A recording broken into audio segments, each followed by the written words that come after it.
Hello, everybody. I hope you are all doing great. I am fantastic. Today is a Friday. It's a good day. It's a great day, and I'm happy and excited to be with you once more time. As I mentioned at the beginning of the week, I was going to share something about the fears. Why are we living the fears having so much impact in our life? And this is a true story I'm going to tell you. And at the end of the day, I'm sure some of you are going to be like, this guy is so strange, but don't worry. It's a true story and you need to know because we need to learn from experiences. So stay connected. I'm going to switch to the French now, but don't worry. You can still follow the story in the script.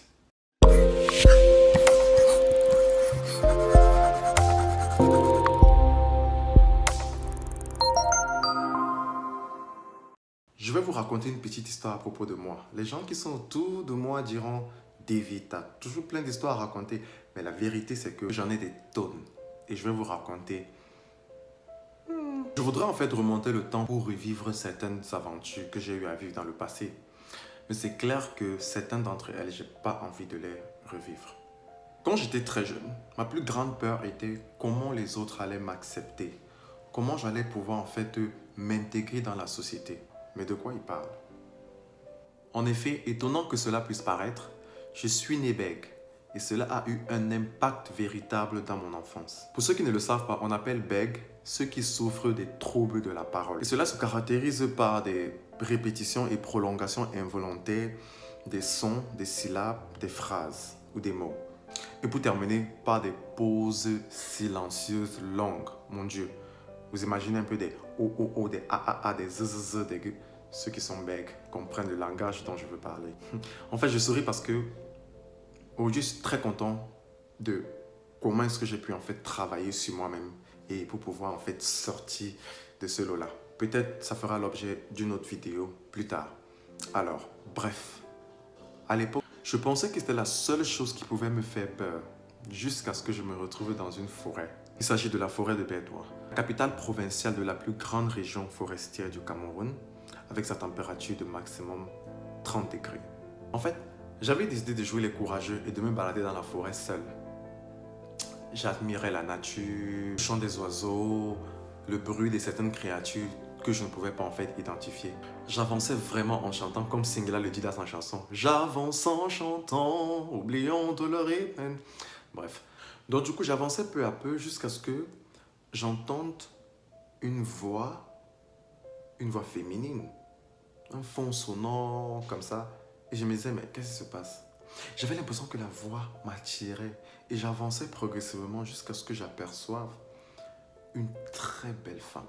De loin, bon, c'est vrai que je ne pouvais pas en fait identifier avec les détails, mais je voyais une grande silhouette, une grande robe blanche, de très longs cheveux. Mais la chose la plus étrange, je vous dis, cette femme avait devant elle une grande marmite comme ça. Et je ne sais pas si elle faisait du couscous ou bien de la pâte, comme on dit en Afrique de l'Ouest. Et ça m'intriguait en fait. Du coup, j'ai décidé en fait d'avancer jusqu'à ce que je trébuche sur un objet qui a fait le bruit. Cette histoire, c'est qu'il y avait une rivière en fait pas loin de la forêt. Et du coup, elle a porté sa marmite, elle a commencé à courir, et elle a plongé dans l'eau. Imaginez ma réaction. C'est là où j'ai fait demi-tour avec le ralenti. Du coup, j'ai commencé à courir dans tous les sens. C'est-à-dire qu'il y avait, chez nous, au Cameroun, on dit souvent pritango. Quand on dit pritango, en fait, c'est un son d'alerte et tout. Chacun doit courir. Donc, du coup, je courais dans tous les sens parce qu'il était hors de question que je regarde derrière moi. Donc, du coup, j'arrive à la maison, tout essoufflé. On me demandait, qu'est-ce qui se passe? Qu'est-ce qui se passe? Je raconte mon histoire.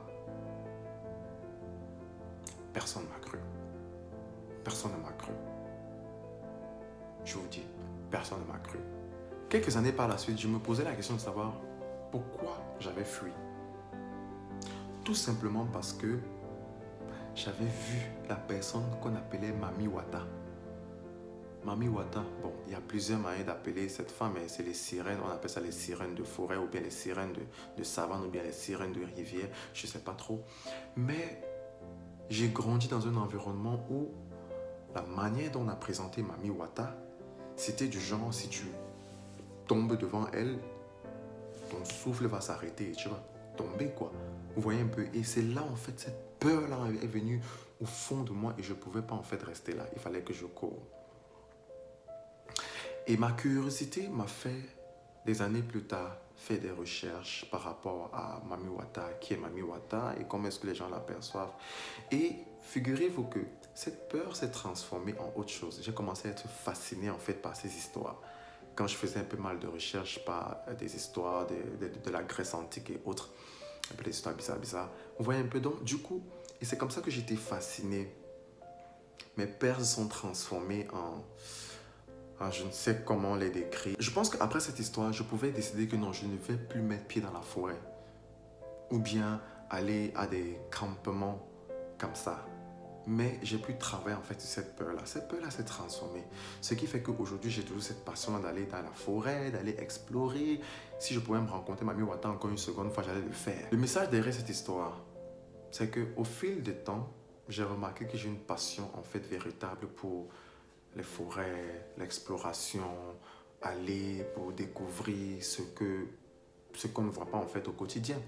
Et si j'avais laissé cette peur ou bien cette conception que j'avais de Mami Wata dans ma famille, et je pense que je n'aurais jamais en fait exploré autant de choses que j'ai eu à explorer par la suite. Par ma petite histoire, je voudrais vous dire, ne laissez jamais vos peurs ou bien les peurs des personnes autour de vous influencer vos désirs, vos activités et ce que vous voulez vraiment faire de votre vie. Vous êtes maître de votre destin, vous êtes maître de vos décisions. Ne vous laissez pas en fait limiter par vos peurs. Travaillez sur vos peurs, essayez d'améliorer les choses, changer les choses parce qu'au fond, c'est votre vie. Travaillez dessus et je pense que vous serez de meilleures personnes pour l'avenir et surtout, donnez de très bons conseils à vos enfants et à ceux qui sont autour de vous. Ne laissez pas la peur influencer leur vie. Je voudrais laisser un dernier message à tous les bègues du monde entier, ceux qui me suivent. Ne vous laissez pas décourager par cet handicap. Bon, au fil du temps, moi je n'appelais plus ça handicap. C'est vrai que c'est difficile pour certains pour pouvoir en fait travailler dessus, mais il y a des possibilités, il y a beaucoup de choses à faire. Si vous voulez qu'on en parle et que je partage mes méthodes, n'oubliez pas de me laisser un message et je ferai cela avec plaisir. Vous pouvez le faire, vous pouvez changer les choses. Faites-vous comprendre, faites-vous accepter dans la société. C'est très important. Ne laissez pas ça vous détruire. C'était Davy Lanty. Si vous avez aimé cette vidéo, partagez-la.